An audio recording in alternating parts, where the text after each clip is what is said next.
बेटे ऑलरेडी हमने wave start कर लिया था, ठीक है। तो वेव में हमने अगले टाइप्स ऑफ वेव पढ़ेंगे depending on the medium, depending on the nature और depending on the type. Type में क्या आया था, लॉन्गिट्यूडनल एंड ट्रांसवर्स, ठीक है। सारी डेफिनेशन वेव की कोड डेफिनेशन कर ली।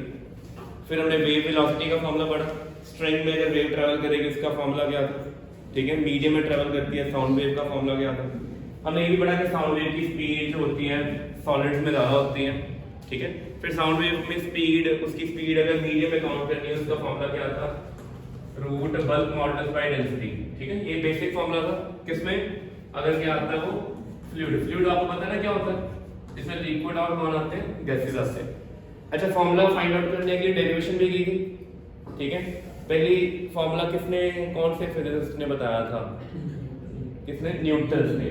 तो न्यूटन ने आइसोथर्मल प्रोसेस बोला था कि साउंड जब प्रोपेगेट करती है, ट्रैवल करती है तो कौन सी प्रोसेस फॉलो होती है। और मैंने आपको बताया था कि आइसोथर्मल प्रोसेस कौन सी होती है, बहुत स्लो होती है, बहुत फास्ट होती है। स्लो इनफाइनाइटेसिमली स्लो प्रोसेस को क्या बोलते हैं, आइसोथर्मल। बट उससे आंसर कितना आता है, साउंड की स्पीड एयर में कितनी आएगी, 280 मीटर। बट क्या एक्चुअल में 280 मीटर पर सेकंड होती है, नहीं होती। ये नियरली 16% क्या थी, ये लेस। बेटे ये एमसीक्यू में नंबर आते हैं, ठीक है। कि साउंड की स्पीड अगर न्यूटन ने निकाली थी तो एक्चुअल स्पीड से कितने परसेंट लेस थी, कौन सी प्रोसेस फॉलो की थी, कितनी है स्पीड आई थी। फिर बाद में इसकी करेक्शन किसने की, लैप्लेस ने की। फिर लैप्लेस ने कौन सी प्रोसेस फॉलो की थी, एडियाबैटिक पीवी गामा। फिर बेटे आपको गामा के बारे में सारी इंफॉर्मेशन होनी चाहिए। गामा बड़ा इंपॉर्टेंट टॉपिक है। इक्विपार्टीशन लॉ है हमारा काइनेटिक थ्योरी ऑफ गैसेस में, उसमें न्यूमेरिकल आता है इसके ऊपर। आप अगर work done in isothermal process करो, इंटरनल एनर्जी चेंज निकालो, तब भी गामा आता है, सीपीसीवी सारे आते हैं। तो सीपीसीवी एक पेपर में 2 मार्क क्वेश्चन भी आया था आपको, CP by CV equal to R prove करना था, ठीक है। तो ये equipartition degree of freedom topic बड़ा इंपॉर्टेंट है। गामा की वैल्यू अलग अलग गैसेस के लिए होती है, एमसीक्यू पेपर में आता है। मोनोटॉमिक के लिए कितनी होती है गामा, कितनी होती है मोनोटॉमिक के लिए 5/3, डायटोमिक के लिए। तो ये सिंपल से क्वेश्चन है, ठीक है। इसको प्रूव करके हमने फाइनल स्पीड निकाल भी ली थी, कितनी आई थी वो 332 मीटर पर सेकंड एक्यूरेट स्पीड आ गई थी। एडियाबैटिक प्रोसेस स्लो होती है कि फास्ट होती है, इंस्टेंटेनियस। जैसे टायर बस्ट हो गया गाड़ी का, कौन सी प्रोसेस होगी, एडियाबैटिक। साउंड की प्रोपगेशन भी कौन सी है, एडियाबैटिक। फिर हमने जब लास्ट तक पहुंचे थे कल, हमने देखा था कि जो वेव होती है उसको रिप्रेजेंट करते हैं ऐसे।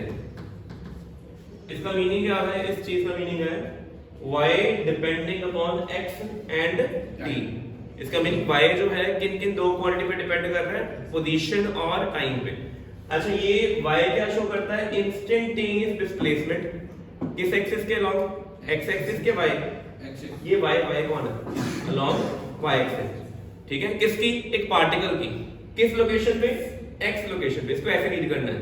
तो y क्या है, instantaneous displacement of particle along y axis which is located at x distance from origin at time t। फिर हमने देखा कि इसकी जनरल इक्वेशन याद करो, ये निकाली थी, curly square y upon curly square t, curly t square equal to v square curly square y upon curly square curly x square. ये डिफरेंशियल इक्वेशन थी वेव की अलोंग वन एक्सिस। पेपर में 1 mark question आया था, MCQ में which of the following option is correct for a wave motion, ठीक है।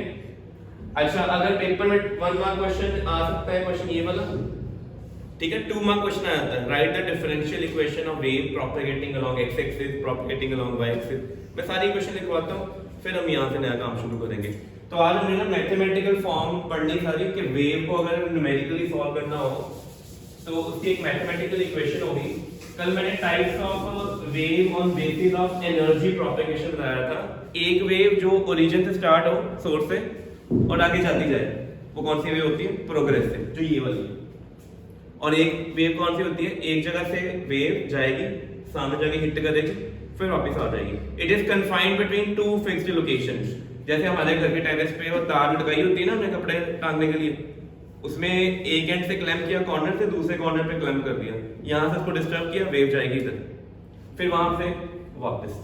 तो मैंने wave which is confined in a given region, उसको क्या बोलते हैं, स्टेशनरी वेव, ठीक है, स्टैंडिंग वेव, उसकी भी इक्वेशन पढ़नी है। तो पहले 2-3 चीजें लिखो, जल्दी से लिखो।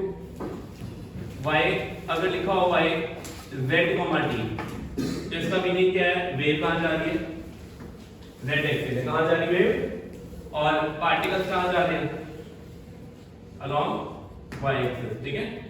अगर लिखा हो x y t, इसका मीनिंग वेव जा रही है y एक्सिस में और पार्टिकल कहां ऊपर नीचे वाइब्रेट कर रहे हैं, x एक्सिस। अगर लिखा हो z y t नहीं लिखा आ जाए, this means wave is propagating along y axis but particles are in SHM along z axis। ये चीजें आपको याद हो चाहिए, एक एक नंबर के क्वेश्चन आते होते हैं, सिंपल लिख देते हैं y एक्सिस की in which direction wave is traveling। तो अगर लिखा हो z y t, this means wave is travelling along z y axis। अच्छा पॉजिटिव y में जा रही, नेगेटिव y में जा रही, इससे नहीं पता चलता, बट है y में, ये पता चल जाएगा। बट जो रास्ते में जितने भी पार्टिकल्स होंगे they all vibrate along z axis. अच्छा ये कौन सी वेव है, ट्रांसवर्स है कि लॉन्गिट्यूडिनल है, ट्रांसवर्स है, बिकॉज़ वेव जा रही है horizontal, particle are vibrating perpendicular to the direction of propagation, ठीक है। तो पेपर देख लो, अंडरस्टैंडिंग बेस्ड पेपर आना, जो नोट्स लिखे हुए हैं, जो मैं वीडियो छोड़ लाऊंगा, ठीक है, अपलोड कर दूंगा, ठीक है, उनका आ जाएगा, चंगी तरह देखना, नोट्स बना रहे हैं, सिर्फ सुनना नहीं है, साथ साथ नोट्स भी बनाना है, ठीक है। तो ये 12 नंबर का पेपर आता है, 12 से 13 नंबर का, ऑसिलेशन और वेव्स मिला के, और +2 में भी चैप्टर इंपॉर्टेंट है ये वाले, ठीक है। तो ये क्लियर हो गया पहले, ठीक है। अच्छा ये जो भी वेव है सारी क्या है, वन डायमेंशन, कौन सी वाली है, वन डायमेंशन, 3D नहीं है, 3D भी आएगी, ठीक है। अब यहां से शुरू करना है, ठीक है। 1 मार्क क्वेश्चन हेडिंग डाल लो, equation of plane progressive wave. Plane का मीनिंग क्या है बेटे, जो ये बोर्ड है ये प्लेन है कि 3D है, 3D बोर्ड प्लेन है, सरफेस की क्या है, ये देखो सारी जो वेव्स है, wave is travelling along this side horizontal and particle are vibrating up and down. कोई पार्टिकल इसमें है जो ऐसे बाहर आ रहा हो, नहीं मैंने शो नहीं किया ना, मैंने हर केस में देखो z एंड y प्लेन ऐसे ही है ना, z and y plane, x and y plane, y z plane, मैंने प्लेन से शो किया है ना। तो जिस वेव में वेव अगर फॉरवर्ड डायरेक्शन में जा रही है तो particles are vibrating perpendicular that, तो ये सारी प्लेन प्रोग्रेसिव वेव। इक्वेशन लिखो पहले प्लेन प्रोग्रेसिव वेव की,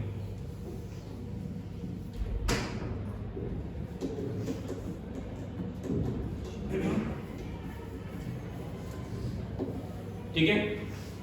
अच्छा पहले ये अपनी कॉपी पे लिखो, इसका मीनिंग बताओ, y x t का मीनिंग क्या है, wave is traveling along x axis whether it is positive or negative we don't know and the incoming particles, ठीक है, जो henceforth सारे पार्टिकल हैं on the way, all the particles are displacing along y axis, ठीक है। इधर okay, सारे particle किधर एक्सेलरेट वाइब्रेट कर रहे हैं y axis में। अच्छा ये a sin omega t plus minus kx है, a क्या चीज होता है, एम्पलीट्यूड। ये देखो ये जो है ना मीन पोजीशन से मैक्सिमम कितना ऊपर गए हैं, ये गए हैं ना, तो ये चीज किसके इक्वल है, दिस इज एम्पलीट्यूड, ठीक है। और ओमेगा की चीज है बेटे, ओमेगा क्या होता है, किसको बताओ, एंगुलर फ्रीक्वेंसी, इसके यूनिट्स क्या होते हैं, रेडियन पर सेकंड, ठीक है। ओमेगा के फॉर्मूले लिख लो, कल भी डिस्कस किए थे, 2 बाय न्यू, न्यू क्या होता है, फ्रीक्वेंसी, फ्रीक्वेंसी क्या बनती है, 1 सेकंड में कितनी वेव्स कंप्लीट होंगी, देखो ये एक वेव कंप्लीट हो गई, ये दूसरी वेव, ऐसे जाते जाएंगे, 1 सेकंड में कितनी वेव्स कंप्लीट होंगी, दैट इज न्यू। और इसका नंबर फॉर्मूला ये भी होता है 2 by time period, capital T हमेशा कौन होता है, टाइम पीरियड, वो हर वेव के लिए फिक्स है। ये जो स्मॉल टी है ये इंस्टेंटेनियस टाइम है, किस टाइम पे वेव कहां पहुंची है, उस जगह जो पार्टिकल पड़ा हुआ है उसकी पोजीशन क्या है, ठीक है। तो मैंने कल भी बताया था, एक बार मैं फिर से डायग्राम ड्रॉ कर देता हूं ताकि आपको क्लियर हो रहा है। ये देखो, तो ये वाली वेव कहां जा रही है, एक्स एक्सिस पे, ठीक है। यहाँ पे x कितना है, 0, यहाँ पे पॉजिटिव, टाइम भी कितना था, 0 स्टॉपवॉच ऑन की। कुछ टाइम के बाद देखा ये लोकेशन x पे, इस लोकेशन का जो पार्टिकल कहां पे है, इधर है ना पार्टिकल, तो पार्टिकल की डिस्प्लेसमेंट कितनी है, ये है y, किस लोकेशन पे है अभी, वो x लोकेशन पे, कितना टाइम हो गया होगा, t। तो ये मीनिंग है इसका, ठीक है। ये क्लियर हो गया पहले। सो पार्टिकल की लोकेशन ग्राफिकली तो वो वहां से पता चल जाएगी, बट मैथमेटिकली ये बताएगा। ये जो क्वांटिटी है omega t plus minus kx, इसका नाम क्या होता है, फेज होता है। फेज बहुत इंपॉर्टेंट है, ऑसिलेशन में बताया मैंने। फेज क्या बताता है, किसी भी टाइम पे किसी भी लोकेशन में जो पार्टिकल है, वेयर इट इज, आपको पता चल गया ना कि ये पार्टिकल नेगेटिव एक्सिस में है कि पॉजिटिव एक्सिस में? नेगेटिव में, ठीक है ना।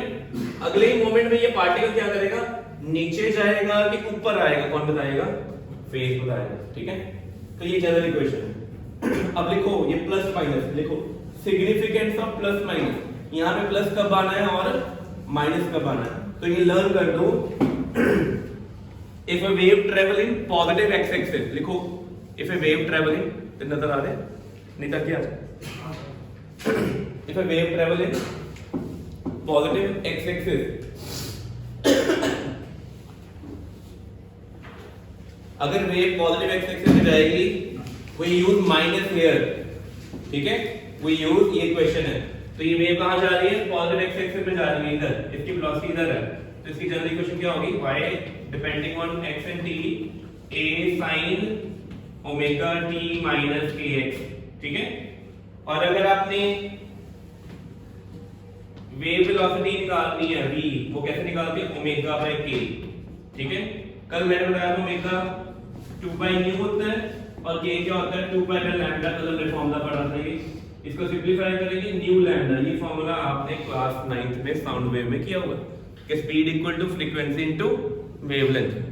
बेटे पेपर में ना क्वेश्चन आया था ऑसिलेशंस का, जनरल इक्वेशन दे दी थी और कहते थे कि इसकी फ्रीक्वेंसी टाइम में निकालो, तो सेम ही क्वेश्चन यहां पे भी आएगा। इसमें क्या क्या पूछेंगे, देखो from this equation we have to calculate, exam में 3 मार्क क्वेश्चन क्या आता है, लिख लो 3 मार्क क्वेश्चन एमसीक्यू क्या आएगा? फाइंड एम्पलीट्यूड, पहला क्वेश्चन क्या आएगा? Find amplitude. सेकंड क्या आएगा? फाइंड एंगुलर वेलोसिटी और angular frequency, find angular velocity और एंगुलर फ्रीक्वेंसी। फिर नेक्स्ट क्या आएगा? फाइंड, इसको वेव फैक्टर भी कहते हैं, प्रोपेगेशन कांस्टेंट भी कहते हैं, लिख लो find propagation constant k, find propagation constant k, और क्या आएगा? फाइंड वेवलेंथ, ठीक है।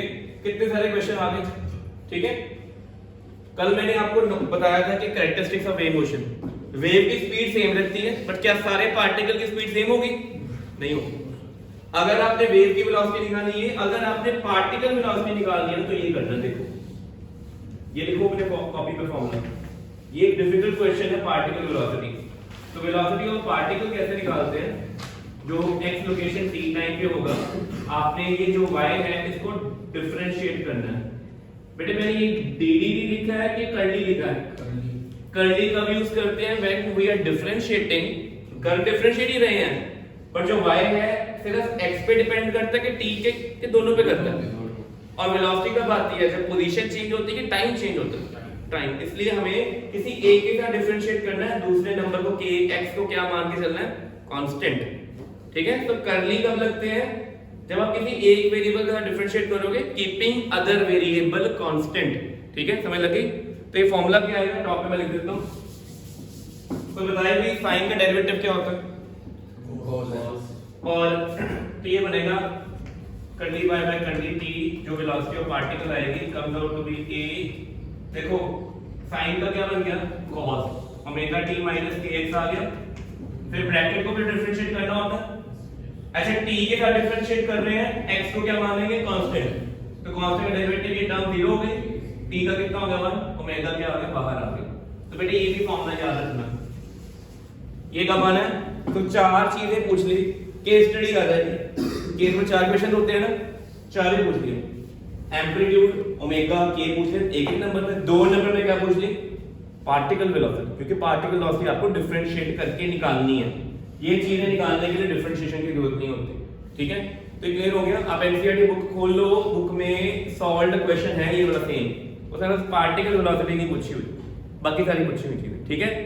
यूनिट का ध्यान रखना है, ध्यान रखना k यूनिट पर सेंटीमीटर में ना हो, अगर है तो मीटर में चेंज करो, ठीक है, समझ लगे। यूनिट्स का खास ध्यान रखना, ठीक है।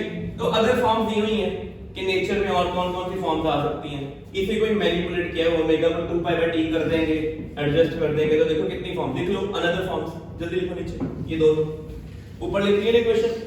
तो नजर फॉर्म ये दोनों लिख लो। अच्छा ये माइनस साइन है जिसका मीनिंग ये वेव पॉजिटिव एक्स में जा रही है कि नेगेटिव एक्स में? अगर यहाँ पे प्लस एक्स होता, एक नंबर क्वेश्चन ये भी आता है, in which direction wave is travelling. 1 mark MCQ आ सकता है, 4 डायरेक्शन होंगे, positive X, negative X, Y, ऐसी सारी चीजें लिखी होंगी, ठीक है। नेक्स्ट, ठीक है, देखो आ गया। The sign between t and x is negative, then the wave propagating along positive. Everything is mentioned in the note. ठीक है, तो नोट्स अच्छे से पढ़ने हैं हमें पेपर के लिए। पार्टिकल वेलोसिटी मैंने बता दी है, लग गया था तो देखो curly y by curly t differentiate करके आ गया, ठीक है।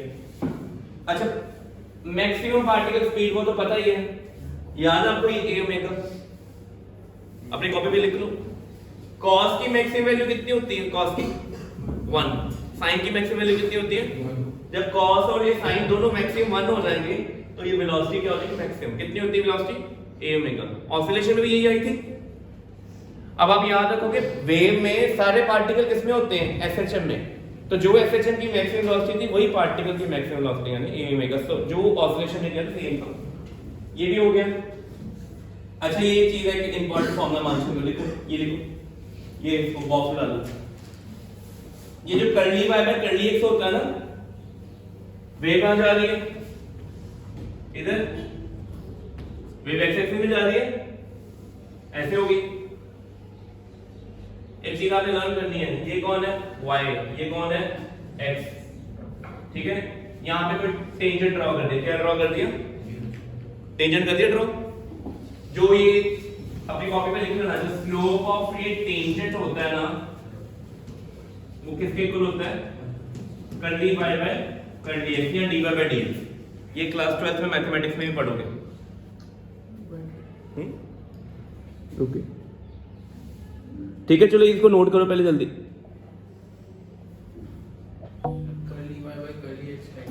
Curly y by curly x मतलब y एक्सिस ये, x एक्सिस ये, you have differentiate y। y मतलब ये है स्टेटमेंट, इसको x के साथ डिफरेंशिएट करोगे तो इस ग्राफ के ऊपर किसी भी जगह पे जो टेंजेंट ड्रॉ करोगे उसका स्लोप आएगा। समझ लगी?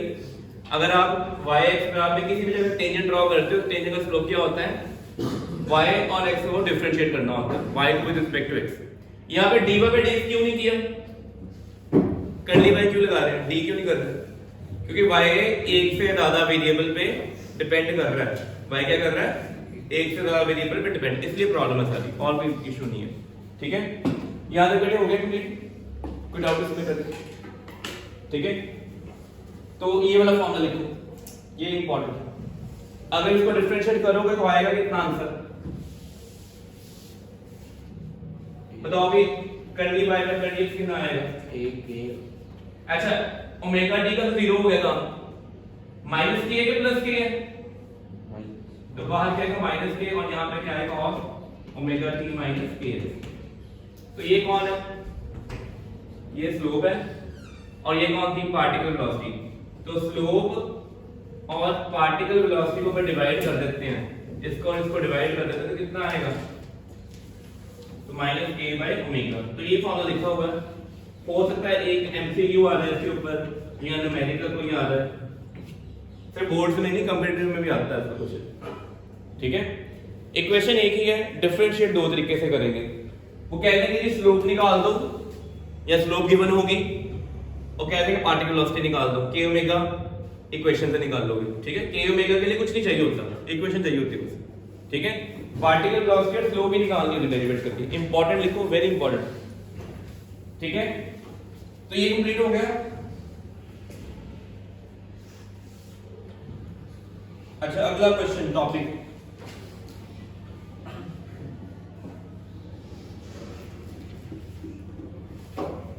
नेक्स्ट टॉपिक है रिफ्लेक्शन एंड रिफ्रैक्शन। बड़ा सिंपल है, आपने क्लास 10 में लाइट रेज की रिफ्लेक्शन पढ़ी, reflection bouncing back in same medium, speed नहीं चेंज होती, फ्रीक्वेंसी नहीं चेंज होती, वेवलेंथ नहीं चेंज होती। रिफ्लेक्शन क्या होती है? Bending of light when it travel another medium.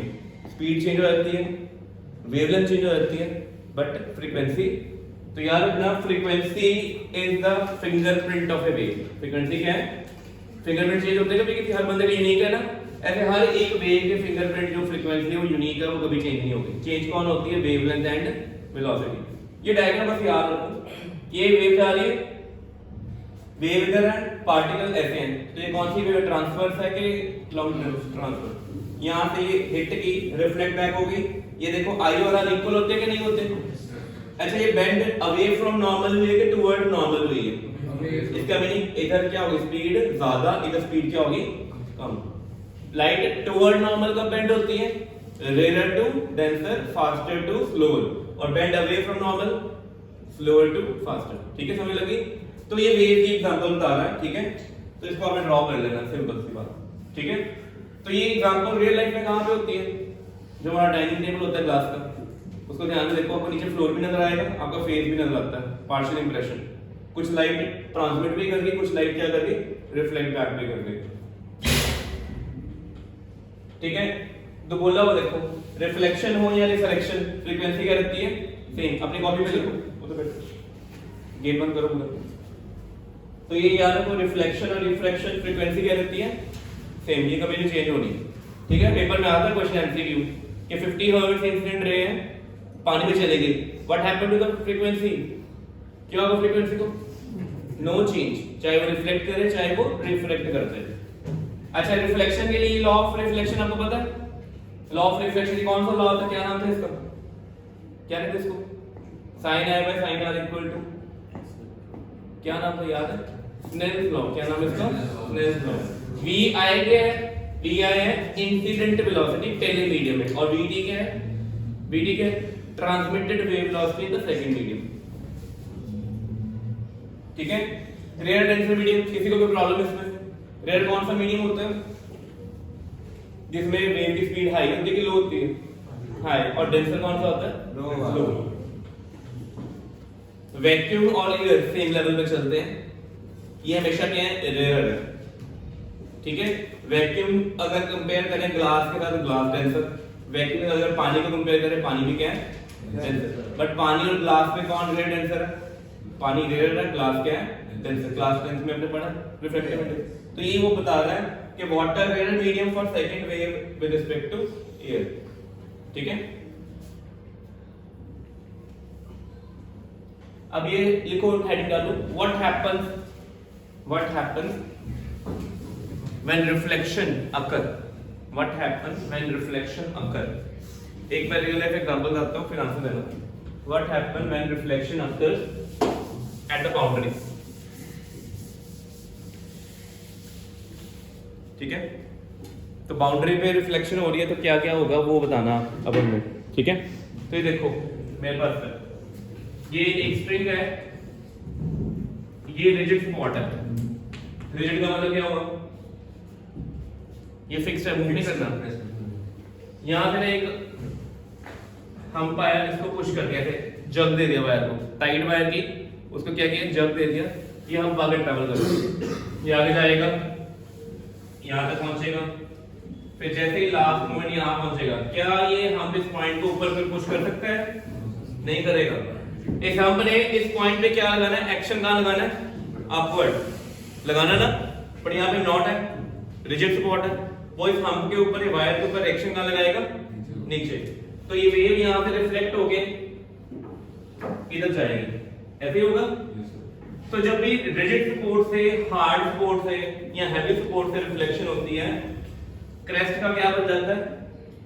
Crest का क्या बन जाना है? ट्रफ। याद रखना है, पहले फेज अगर यहां पे जब हिट करना है, तो यहां पे याद रखना है 180 डिग्री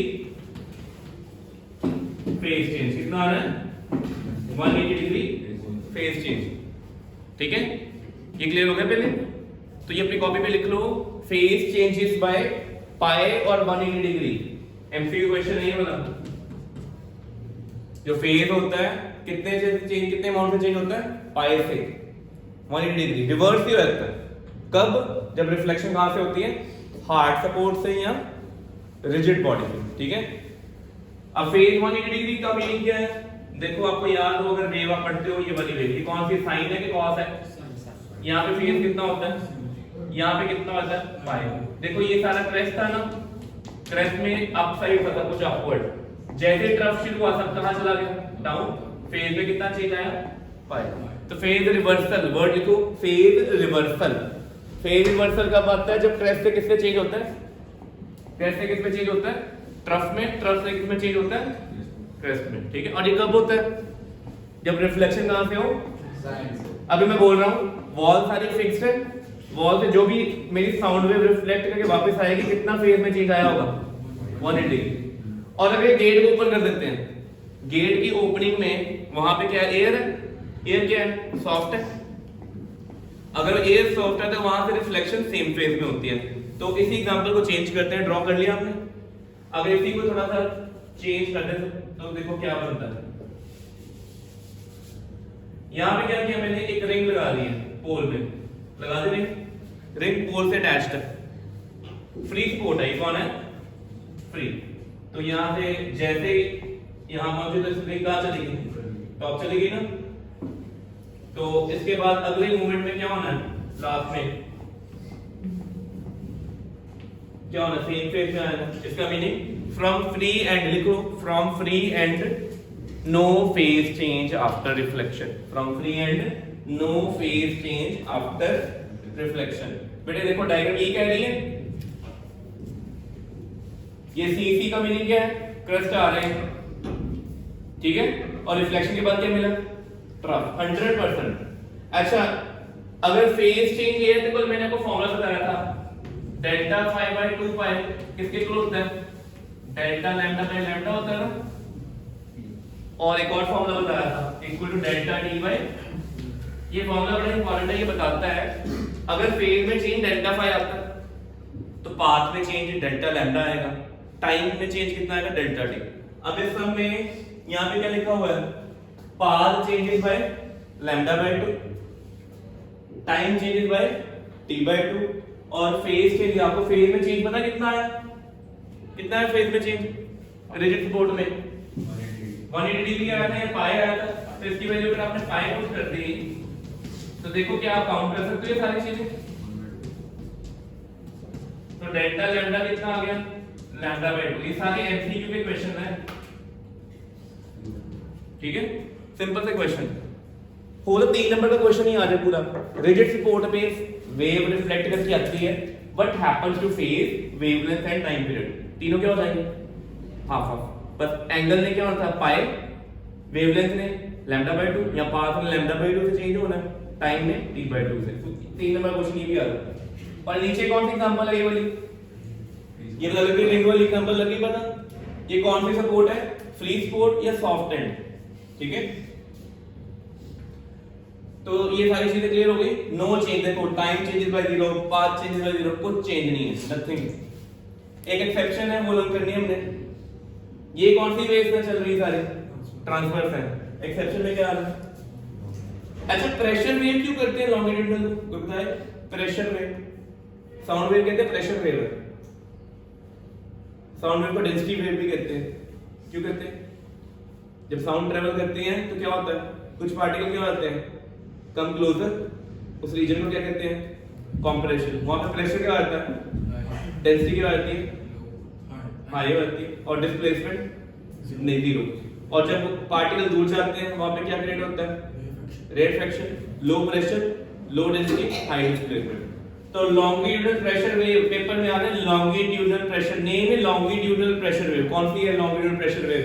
साउंड, ठीक है। साउंड कौन सी है? Longitudinal pressure wave. और लाइट कौन सी है? इलेक्ट्रोमैग्नेटिक। ये हमारे सिलेबस में नहीं है, ये +2 में। साउंड हमारे सिलेबस में। अच्छा, इसमें देखो suffer no change in phase from rigid end. Compression है तो कंप्रेशन ही आता है, सिर्फ ये एक्सेप्शन है पेपर में, ठीक है, याद रखना।